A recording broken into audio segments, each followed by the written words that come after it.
सबा, good morning Maryam आपा। Good morning Nasreen. खुश आमदीद। ये क्या, तुम कहीं बाहर जा रही हो?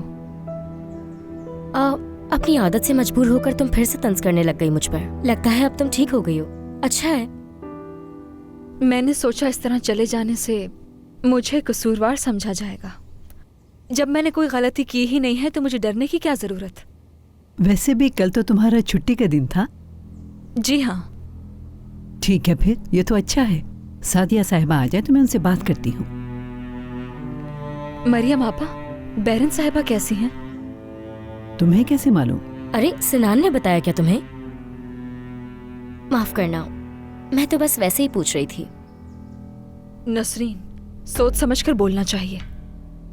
तुम्हें और तुम्हारी अम्मी को अपनी ही झूठी बातों पर यकीन हो जाता है। सबा, देखो मैं तुम्हारे बारे में अपनी अम्मी से बात कर चुकी हूँ। उन्होंने गलत किया, मगर मैं यही सोच रही हूँ कि उन्होंने बिला वजह तो इल्जाम नहीं लगाया होगा ना। बस बहुत हो गया।